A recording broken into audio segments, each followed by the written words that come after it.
Assalamualaikum everyone. Welcome to my channel. This is Sadia Jhancheri. Today I am going to discuss about methods in economic research. So methods in economic research are the tools and techniques used to analyze economic questions including theoretical models, empirical analysis and statistical techniques. They also help researchers systematically study relationships, test hypotheses and draw conclusions based on data. So, a common question will arise in our mind that what is research?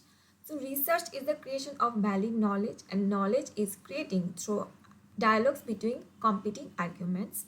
Scholars performs investigation through a systematic method. So, the scientific method is a systematic approach to inquiry. It also ensures objectivity and minimizes biases in analysis. There are some case steps in scientific method. Number 1, select a scientific problem or question. Number 2, apply a theory to derive a hypothesis about the problem or question. Number 3, test the hypothesis by comparing its predictions to evidences from the real world. Number 4, if the hypothesis fails the test, modify it and reset or reject. Number 5, if the hypothesis passes the test, provisionally accept it. Number 6, test the hypothesis in a new context. Scientific versus non-scientific method. So the scientific method normally follows systematic procedures, focuses on objective facts, and it minimizes biases and aims for objective findings. On the other hand, the problem with the non-scientific method is that it based on subjective biases, follows arbitrary procedures influenced by expectations and emotions, and it leads to personal validation fallacy. Psychologists have identified the fallacy of personal validation, in which people tend to see what they hope or expect to see in evidences. So, how arguments are evaluated? Scholars use critical thinking to evaluate competing arguments. There are some key aspects of evaluation. Number 1, assumptions. What is taken for granted? Then they analyze the logic. Is the reasoning sound? And finally, they look at the evidences. Are the claims supported or not? If they find any flawed arguments, that the flawed arguments are disproved and may be revised or discarded, and scholars chose the arguments on the basis on disciplinary norms. For example, free trade versus protectionism. So, the supporter of free trade believes that more goods and services will increase the GDP. On the other hand, protectionists believe that tariffs and quotas protect workers and businesses. So, rules of logic. There are three types of logical reasoning: categorical syllogism, hypothetical syllogism, and logical truth and material truth. Categorical syllogism refers to two premises, major and minor, lead to a logical conclusion. For example, all A's are B. If C is an A, therefore C is B. Another example to more clarify it: all politicians are corrupt. Mr. John is politician, therefore Mr. John is corrupt. Hypothetical syllogism or modus ponens. The major premises has if or there are it also following two examples. If A is true, then B is true, therefore B is true. Another example: if Mr. John is a politician, then he is corrupt, therefore Mr. John is corrupt. Logical truth and material truth. All statements which are logically true are not necessarily materially true. For example, all politicians have two tongues. Mr. John is a politician, therefore Mr. John has two tongues. The above statement is logically true but materially not true. So, deductive fallacies overview. Deductive fallacies refers premises which do not necessarily lead to the stated conclusion. There are three main types of deductive fallacies: logical fallacies, verbal fallacies, and material fallacies.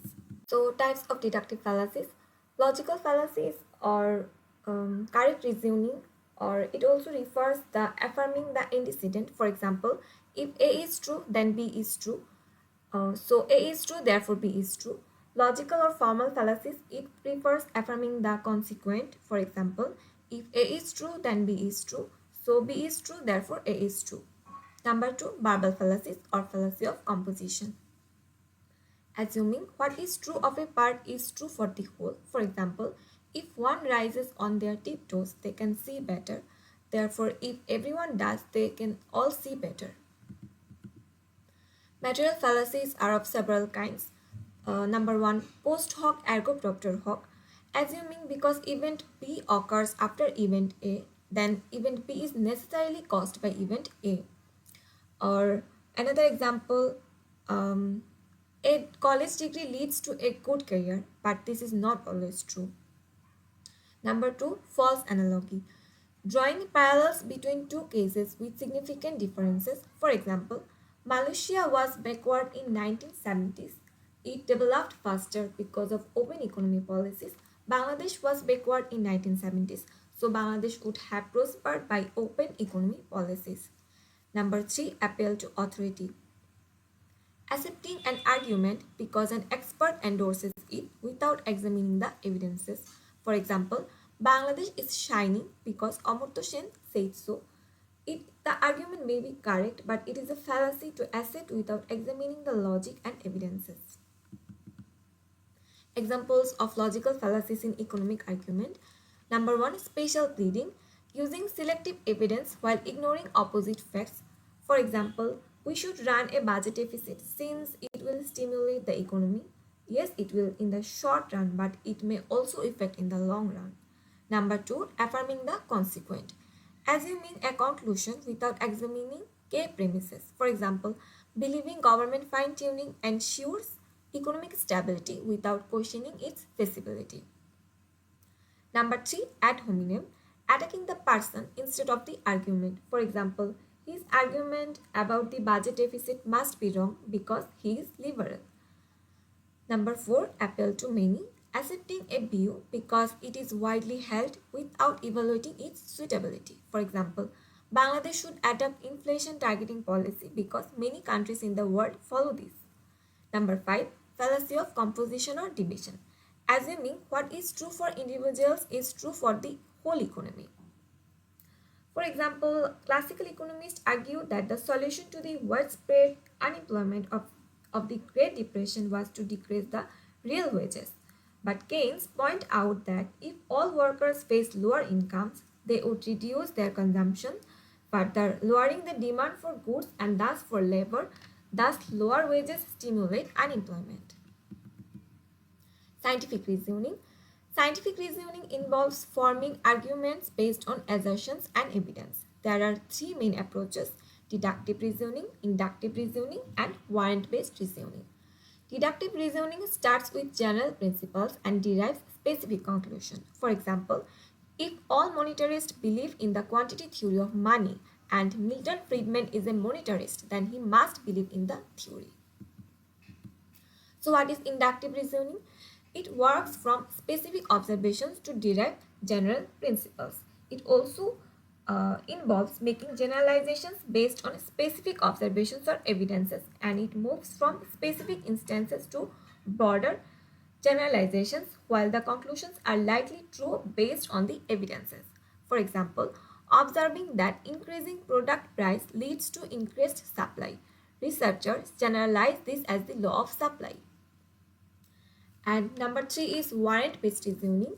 Warrant-based reasoning is the process of justifying a claim or belief through the use of evidence, logic, or authority. In this type of reasoning, the focus is on providing a warrant or justification for why a particular conclusion is valid based on supporting premises. For example, the law of demand supports the argument that higher cigarette taxes reduce teenage smoking. Here, the warrant is the law of demand. Reasoning in non-physical science. Many philosophers would argue that scientific explanation in social science is strongly associated with the positivist model of reasoning. And human behavior is unique and non-repeatable. It is influenced by situation and past experiences. Positivist reasoning starts with observation, then it builds theory and verify with evidences. Limitations of scientific models in social sciences. Human actions lack uniformity and repeatability. Casual explanations may not apply. Behavior depends on individual history, making generalizations difficult. Motivations and goals often drive actions, require teleological, not just casual analysis. Economics and social sciences may apply scientific models in some areas but not universally. And the last topic we will discuss about today is methods of scientific explanation in economics. So, the development of economics as a scientific discipline has involved continuous efforts to establish systematic methods of inquiry that balance theoretical abstraction with practical applicability. Early approaches aligned economics with natural sciences through deductive reasoning, expansion. It introduced empirical analysis and methodological pluralism. Modern contributions are instrumentalism and operationalism. It focuses on theory predictions and emphasizes practical verification, respectively. There is a debate that various kinds of methodologies shape economics as both theoretical and applied sciences, sparking debates on its methods and validity. So thank you everyone for listening me, and I will be very happy if you guys have any questions. I will try my best to answer this in the comment section. Thank you.